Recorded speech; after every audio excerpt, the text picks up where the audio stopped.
Hello guys, hello. This is for Leo.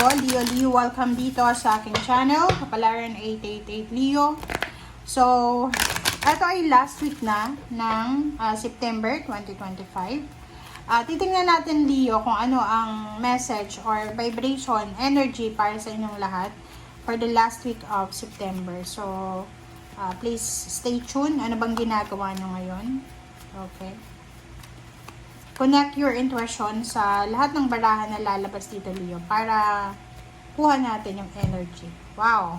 False person. Isang fake na tao. Bakit ba? May fake dito. OMG. Despair.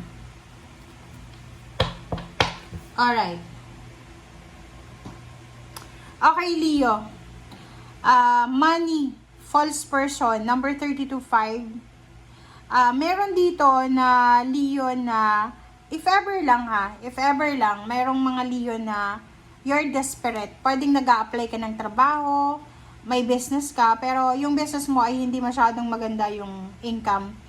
Hindi maganda yung pasok ng pera. Or maybe you're looking for a job, nag-a-apply ka ng trabaho, naghahanap ka ng trabaho.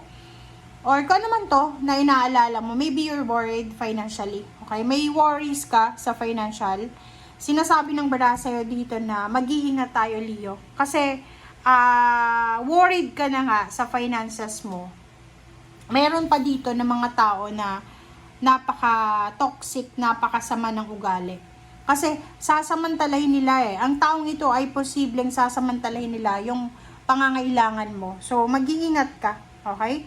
Mag-iingat tayo, Leo. So, sinasabi ng bara, Leo, na kahit na, halimbawa na, sobrang hirap ng buhay mo sa linggong ito, yung parang sobrang scarcity na talaga, mag-iingat ka, huwag kang padadala sa kung ano yung illegal na nangyayari sa mundo sa ngayon. Kumbaga kahit na kumain ng asin, okay lang as long as na legal yung ginagawa mo.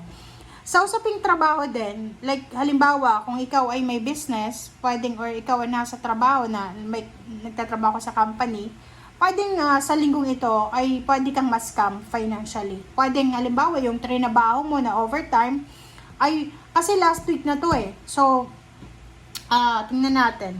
Okay? Wait lang guys. Titingnan ko yung calendar. Kasi last week to Okay? Calendar. Alright.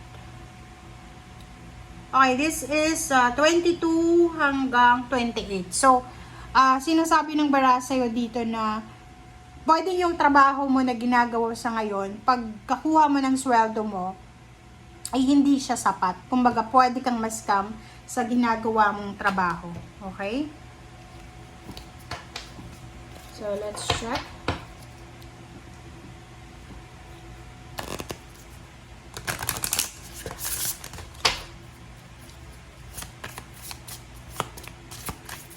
Leo. Kumuha tayo dito ng 2 cards. Mysteries. Mysteries and herbs. Wow. Mysteries and herbs. First card natin dito sa second deck is mystery. So, there's a key here. Diba may key? Sinasabi ng barahan na unlock ancient secrets. The past holds the keys to your future. So, Leo, sinasabi ng barahan na posibleng may darating sa yung pagkakataon sa last week na to ng September na galing siya sa past And yung past na to ay posibleng magdadala sa iyo ng blessing ngayon sa kasalukuyan at the same time sa future. So like for example, possible na sa past na months or years na pinagdaanan mo, meron ditong Leo na pwedeng may tinulungan ka. Pwedeng may tinulungan ka na tao, physically, mentally, financially, and spiritually. And payback time ito para sa'yo. Kung sino man yung tao na yon na tumulong sa'yo sa nakaraang taon or nakaraang buwan, posibleng yun yung magiging susi para sa kung ano man na blessings na darating sa'yo. Diba? Isang misteryo Parang karma. Okay? Kung ano yung ginawa natin sa past, ito ay ibabalik sa atin. Okay? And herbs card. Dito sinasabi ng barahan, nature's gifts are abundant. Utilize herbs for healing and magic. So, Leo, if ever lang na mayroon kang mga masakit sa katawan or kung ano pa man, magpatingin ka sa doktor. And if ever na ayaw mo ng mag-inom ng gamot or anything, or kung wala ka namang masakit, diba, for preventions lang, lalo na kung nasa probinsya ka, sinasabi ng barahan na yung mga herbs natin, yung mga halamang gamot, abundant siya na pwede mo siyang magamit para mawala kung ano man ang mga dapat mawala sa katawan mo na hindi maganda, or para maayos, maging healthy ka and magkaroon ng kumbaga clarity sa lahat ng mga, kasi 'di ba, yung pag-inom natin ng tea, simple lang 'di ba? I-compare natin yung tea, especially yung green tea sa kape. Okay lang kung kapeng ano siya talaga, yung natural na kape na ikaw yung gagawa ng kape. Pero kung yung mga synthetic na coffee na, mga 3-in-1, ganyan, mahirap natin i-compare yan sa tea. Pero yung tea na ginawa natin, mismo tayo, di ba? Yung mga oregano na yan, tayo mismo yung gagawa niyan, di ba? Pipitasin, hugasan, ibibilad, tapos ilalagay natin, or fresh siya na ilalaga, talagang makakatulong sa atin. Okay, so ito siya. Alright, so let's check. Tingnan natin dito sa third card kung ano pa ba. This is general message.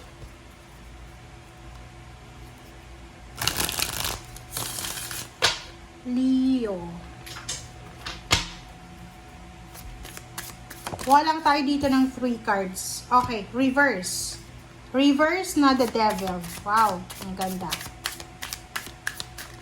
Leo, Leo, Leo.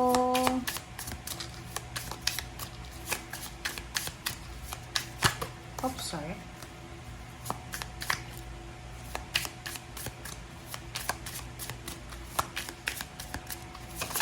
Oops. Okay. Second card. And one more.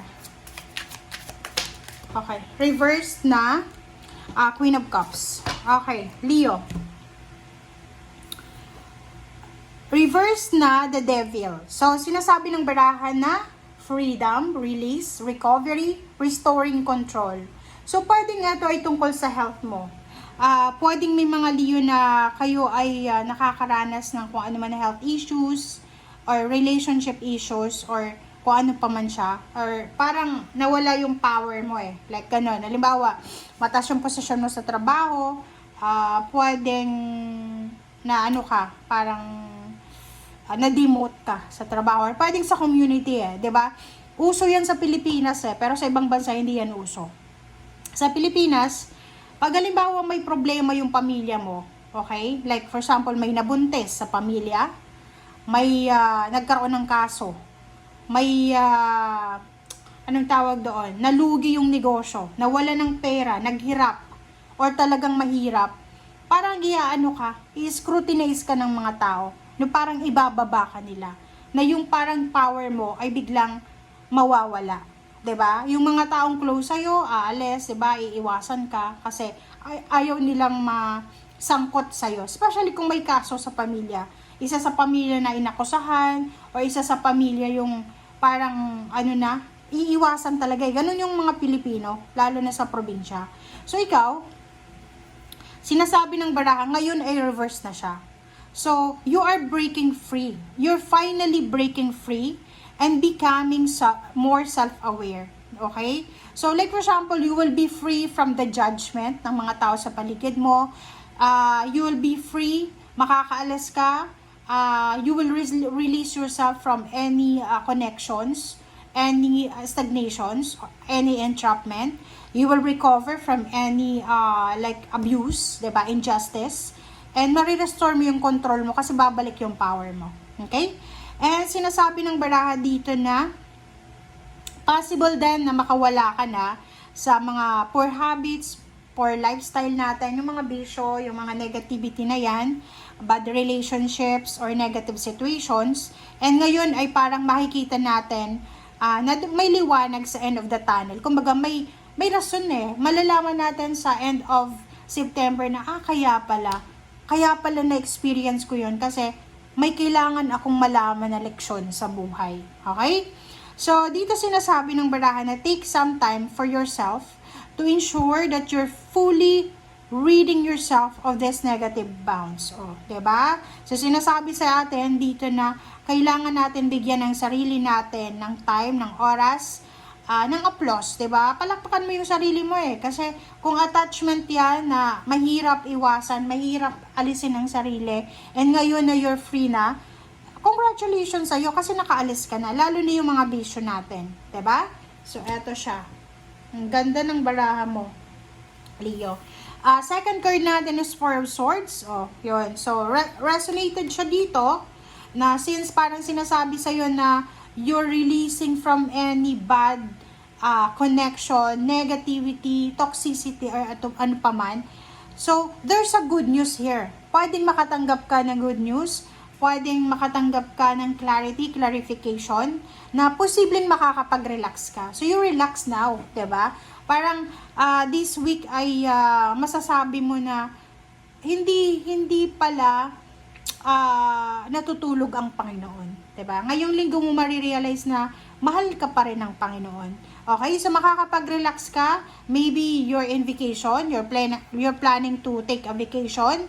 May time ka para makapag-meditate, parang rest, makapag-restore ng iyong health, like yung iba na like nagtatrabaho kayo sa city or sa ibang bansa, posibleng sa linggong ito ay kayo ay uuwi ng Pilipinas or may plano kayong umuwi for vacation.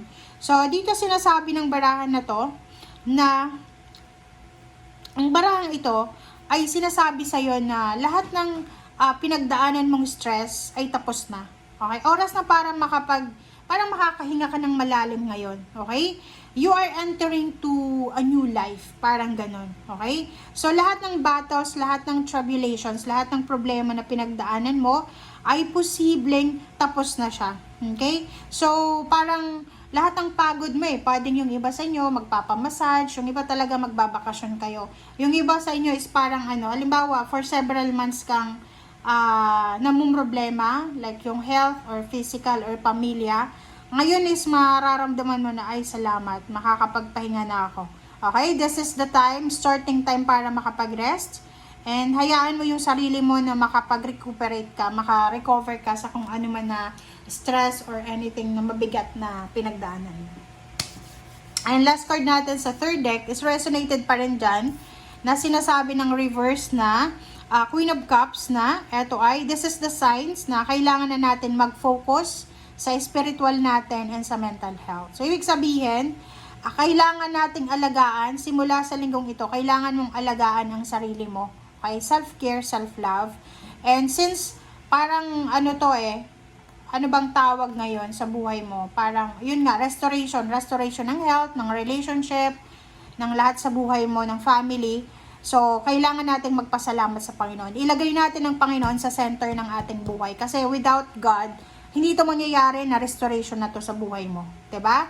So, sinasabi ng barahan na to sa'yo na yung emotions na mararamdaman mo ngayon ay sobra-sobrang panatag, solid, and hindi ka dapat na mong problema. Alright, so let's check.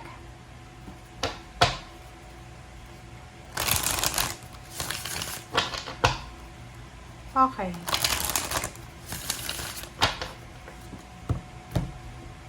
This is for Leo. Okay, 5 of disc, 9 of cups, and High Priestess. Diba? Mystery Diba? So ngayong linggong ito, okay, this week, ngayong linggo mo to, mararamdaman or makikita mo this week na yung rason kung bakit nangyayari yun sa'yo. Like, marami kang pinagdaanan marami mga past hurts, past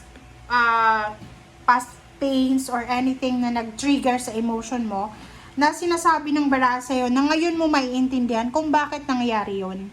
Okay, this is mystery Ma-unlock na ito Kumbaga ngayon, simula ngayong linggong ito, maiintindihan mo realization marami kang marirealize, kaya pala pinagdaanan ko yun kasi may gustong sabihin sa akin ng Panginoon. And yung problema mo na yan sa pera, especially may mga pinagdaanan kayong financial problems about sa family, may binentang mga ari-arian, merong kung ano-ano na mga utang na ginawa or kung ano pa man, sinasabi ng Baraha sa'yo dito na don't worry because masasettle down na yan, yung mga issues na yan, and you will be happy. So, ihanda mo yung sarili mo para sa paparating na happiness or paparating na celebration or paparating na peace and harmony sa loob ng pamilya, including sa pananalapi. Okay? Thank you guys for watching. Bye!